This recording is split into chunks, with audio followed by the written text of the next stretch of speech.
العلم هو النور الهادي والمفتاح لكل الخير من يرد الله به خيرا.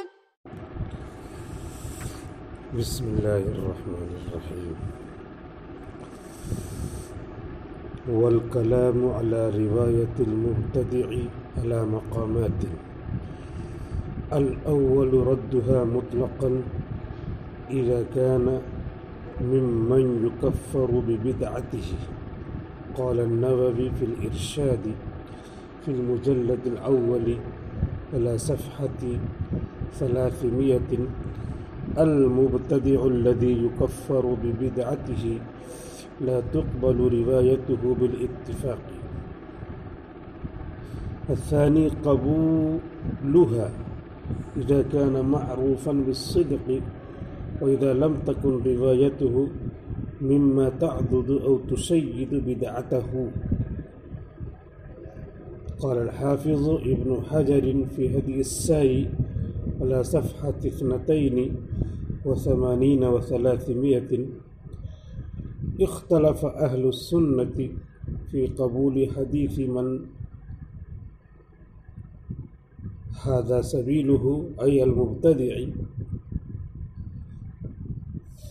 إذا كان معروفا بالتحرز من الكذب مشهورا بالسلامة من خوارم المروة موصوفا بالديانة والعبادة،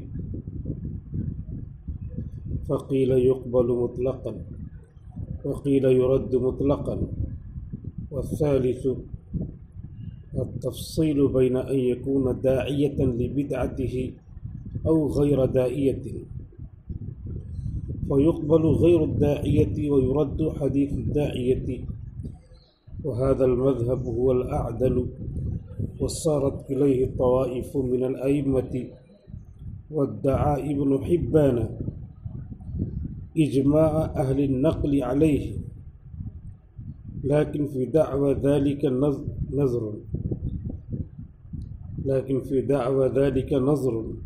ثم اختلف القائلون بهذا التفصيل، فبعضهم أطلق ذلك وبعضهم زاده تفصيلا، فقال: إن اشتملت رواية غير الداعية على ما يشيد بدعته ويزينه ويحسنه ظاهرا فلا تقبل، وإن لم تشتمل فتقبل. الكلام على رواية المبتدع على مقامات. قاعدہ نمبر 9 چل رہا ہے، جس کو ختم کرنے کے بعد اسی کی کچھ اور ڈیٹیل بتا رہے ہیں کہ بدعتی کی روایت کا کیا حکم ہے. اگر بدعتی ہے اور وہ حدیث بیان کر رہا ہے تو حدیث رسول میں تو سب کو ڈر لگتا ہے، لیکن خود وہ بدعتی ہے. اور سند کا مطلب یہ ہوتا ہے کہ ضبط اور عدالت اچھی ہو، تب سند میں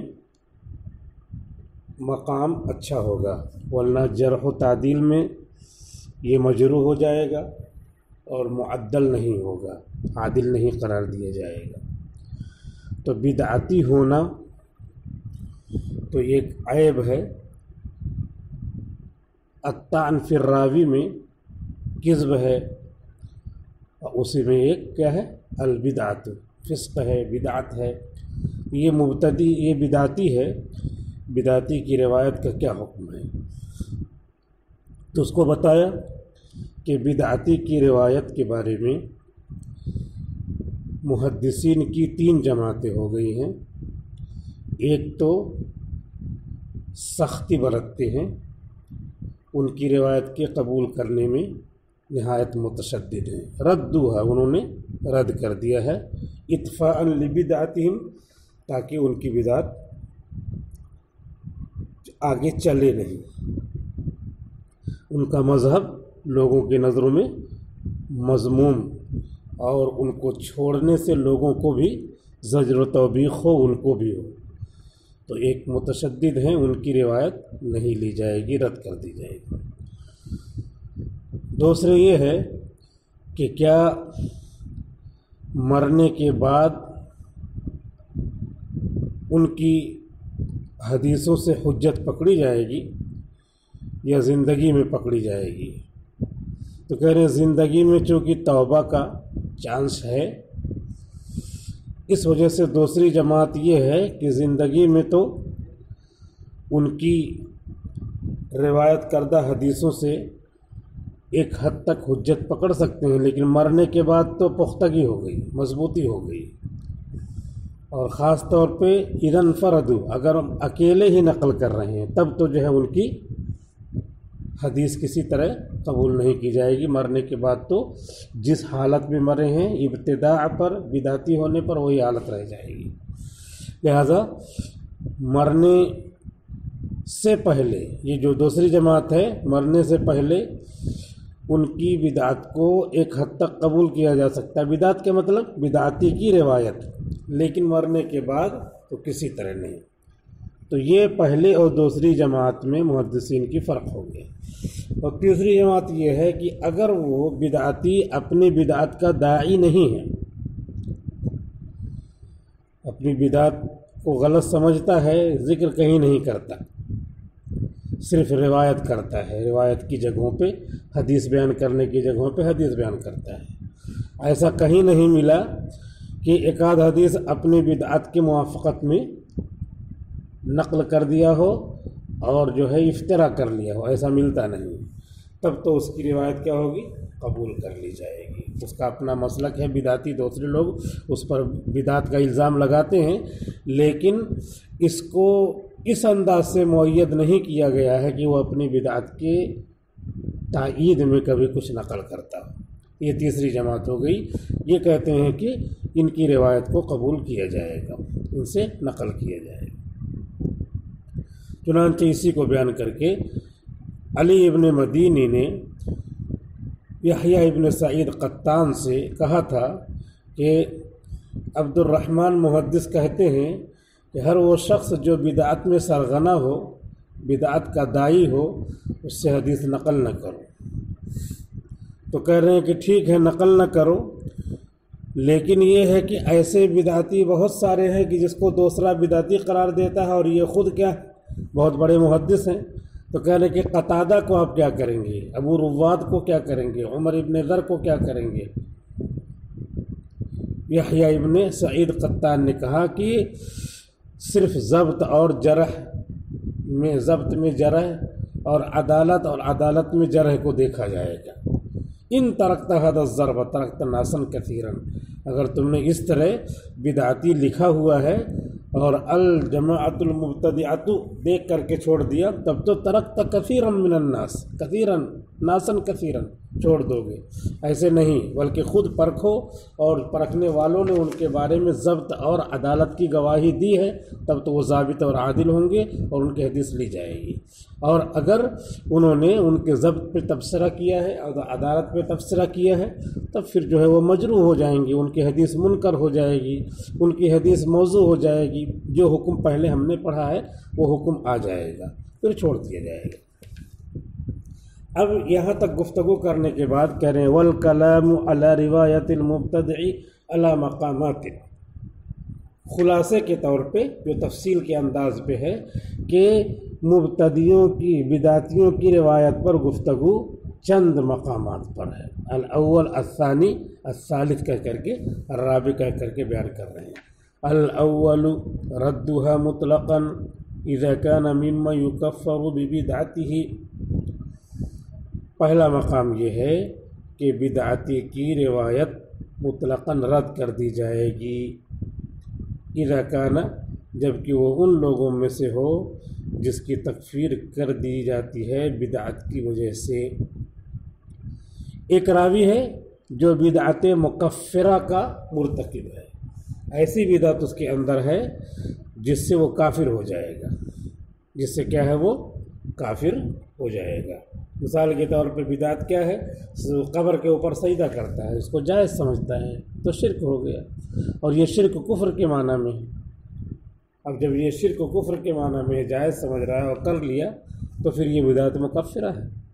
لہٰذا اب ایسا آدمی حدیث نقل کر رہا ہے تو رد ہوا مطلقاً. اب اس میں اور کوئی قید نہیں دیکھی جائے گی، بس اتنا سمجھ میں آ گیا کہ اس کی بدعت مکفرہ ہے، لہذا اس کی روایت نہیں قبول کی جائے گی. ایک قول ہو گیا. اب اس کی تائید کے لیے قال النووی فی الارشاد فی المجلد الاول علی صفحۃ 300. یحییٰ ابن شرف نووی شافعی رحمۃ اللہ علیہ فرماتے ہیں الارشاد نامی کتاب میں جلد نمبر 1 صفحہ 300 پر کیا فرماتے ہیں؟ المبتدع الذی یکفر ببدعتہ، وہ بدعتی جس کو کافر قرار دیا جاتا ہے اس کی بدعت کی وجہ سے. اتنا ہو گیا مبتدا. لا تقبل روایتہ بالاتفاق، یہ ہو گئی خبر. مبتدا خبر مل کے جملہ اسمیہ خبریہ عربی اول. المبتدع الذی یکفر ببدعتہ، وہ بدعتی جس کی بدعت کی وجہ سے اس کو کافر قرار دیا جاتا ہے.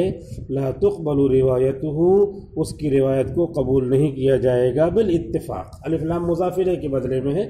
باتفاق المحدثین المتقنین، متقن محدثین معتبر محدثین کے اتفاق سے، اجماع سے. جو پہلے بات کہی گئی وہی دوبارہ ہے یہ بات، لیکن یہ بات دلیل ہے. اور پہلی کیا ہے؟ دعویٰ ہے. اب دعویٰ کے لیے دلیل چاہیے تو امام نووی کی عبارت سے دلیل دے دیا ہے کہ ان کی بات جو ہے پختہ ہو جائے.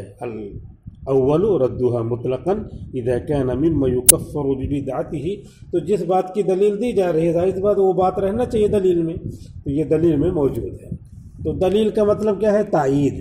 تائید کے طور پہ وہ اور مضبوط ہو گئی کہ اتنے بڑے امام یحییٰ ابن شرف نووی جن کا حدیث میں بہت اونچا مقام ہے انہوں نے ایسے فرمایا. امام نووی رحمۃ اللہ علیہ لکھتے تھے اندھیرے میں لکھتے تھے. اندھیرے میں کیسے لکھیں گے؟ اجالے میں لکھتے تھے. اجالے میں لکھتے لکھتے مان لیا لائٹ کا زمانہ تو تھا نہیں، روشنی چلی گئی، چراغ بجھ گیا، موم بتی بجھ گئی، تو ان کے انگلی میں سے روشنی نکلتی رہتی تھی، وہ لکھتے رہتے تھے، لکھنا بند نہیں کرتے تھے. یہ ان کی کرامت تھی حدیث کی لکھنے کی برکت سے، اور جو ہے سنت پہ عمل کرنے کی برکت سے اللہ تعالیٰ نے ان کی انگلی کو روشن کر دیا تھا.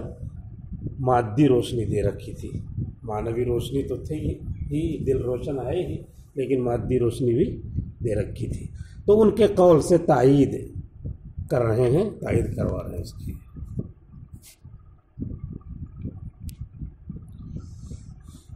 اب یہ بھر گیا لگ رہا ہے.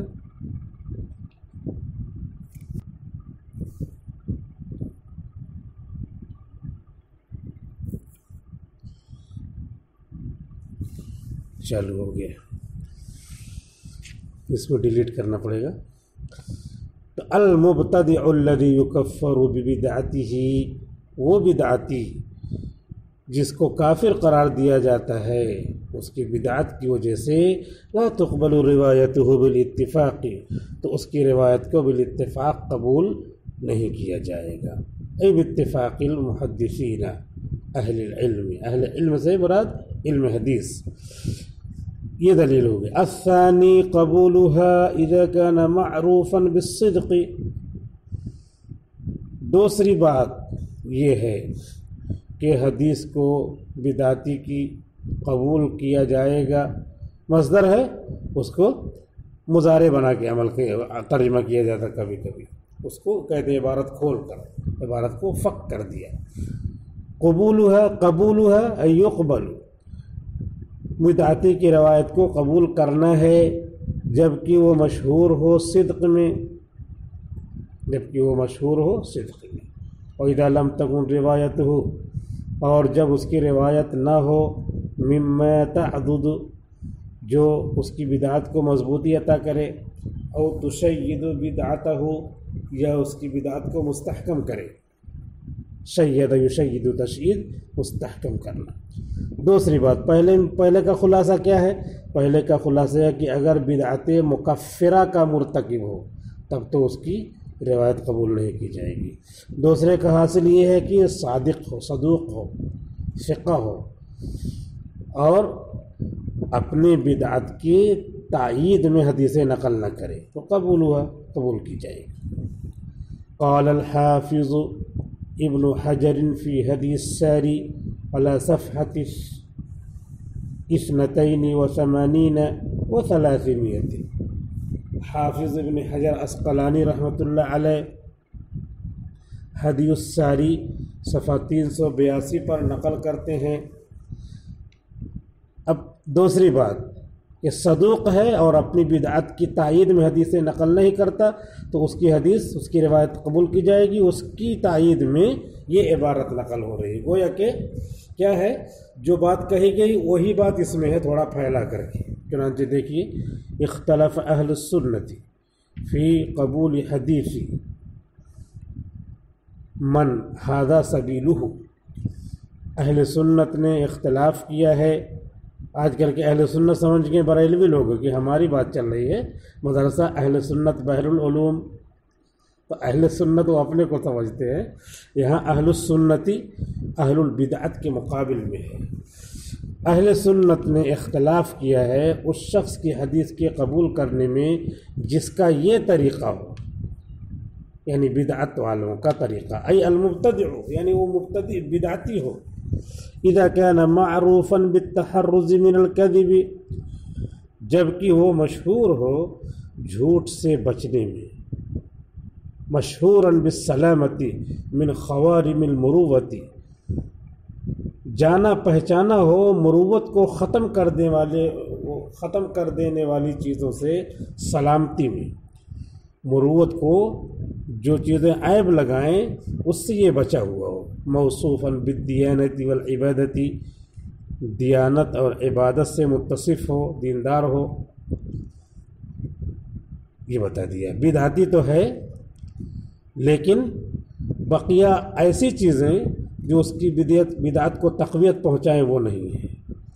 بقیہ اور سب چیزیں، دیندار ہے، عبادت گزار ہے، ضابط ہے، عادل ہے، سب کچھ ہے، بدعتی ہے لیکن اپنی بدعت کی تائید میں نقل نہیں کرتا، تو اس کے بارے میں فقیل یقبل مطلقاً، تو کہا گیا ہے ایک قول ہے کہ اس کی حدیث مطلقاً قبول کی جائے گی، دوسرا قول ہے یرد مطلقاً،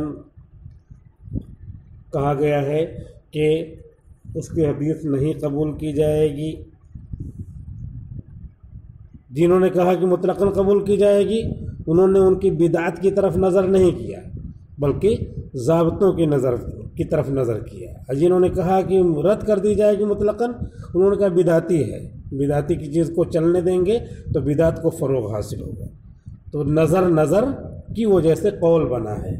والثالث والتفصیل بین ان یکون داعیۃ لبدعتہ، اور تیسرا قول یہ ہے، تفصیل ہے اس کے درمیان کہ وہ داعی ہو اپنی بدعت کا، داعیۃ تا مؤنث کی نہیں ہے بلکہ مبالغے کی ہے، علامہ والی تا ہے، علامہ بالقلم، علامہ بالقلم، تو علامہ ان یکون داعیۃ لبدعتہ، تفصیل اس کے درمیان کہ داعی ہو اپنی بدعت کا، او غیر داعیۃ، یا بدعت کا داعی نہیں ہے، فیقبل غیر الداعیۃ، تو قبول کر لی جائے گی اس شخص کی روایت جو داعی نہیں ہے اپنی بدعت کا، ویرد حدیث الداعیۃ، اور جو اپنی بدعت کا داعی ہے اس کی حدیث کو رد کر دیا جائے گا۔ وَهَذَا الْمَذْهَبُ هُوَ الْأَعْدَلُ، اور یہی معتدل مذہب ہے۔ وَصَارَتْ إِلَيْهِ طَوَائِفُ مِنَ الْأَئِمَّةِ، اور ائمہ حدیث کی بہت ساری جماعتیں، طائفۃ جمع طوائف، اس طرف گئی ہیں۔ وَادَّعَا ابن حبان نے تو دعویٰ کیا ہے اجماع اہل النقل علیہ، اہل نقل کا اجماع اس پر، یہی مذہب عادل ہے، جو غیر داعی ہے اس کی حدیث قبول کی جائے گی۔ لیکن فی دعویٰ ذالک نظر، لیکن اس طرح کے دعوے میں اعتراض ہے۔ ثم اختلف القائلون بهذا التفصیل، پھر اس تفصیل کے قائلین نے آپس میں اختلاف کیا ہے۔ فبعضهم اطلق ذالک، تو بعض نے اس کو مطلق رکھا ہے۔ مطلق رکھنے کا مطلب ہے کہ صرف اتنا ہے کہ وہ غیر داعی ہے تو قبول کی جائے گی مطلقاً، اور کچھ نہیں دیکھا جائے گا، اور کوئی قید بڑھا دے تو مقید ہو جائے گا۔ وبعضهم زادہ تفصیلا، اور بعد نے اس میں تفصیل کا اضافہ کیا ہے۔ فقال، تو فرمایا ہے ان اشتملت روایت غیر الداعیتی، اگر غیر داعی کی روایت شامل ہو علامہ اس چیز پر جو اس کی بدعت کو مضبوط کرے اور مزین کرے اور اس کو ظاہراً حسن بخشے ویحسنہ ظاہرا فلا تقبل، تو قبول نہیں کی جائے گی اس کی روایت۔ وإن لم تشتمل فتقبل، اور اگر اس پر مشتمل نہ ہو تو قبول کر لی جائے گی، تو قبول کر لی جائے گی۔ یہ تین مذہب بیان کرنے کے بعد علامہ ابن حبان کا اجماع نقل کیا ہے، اور اس کے بعد کہا ہے کہ ان کے اجماع میں نظر ہے۔ وقت پورا ہو گیا۔ السلام علیکم ورحمۃ اللہ وبرکاتہ۔ السلام عليكم، لا تنسوا الاعجاب بالفيديو والاشتراك في القناة تشجيعا لنا لنستمر بنشر المزيد إن شاء الله.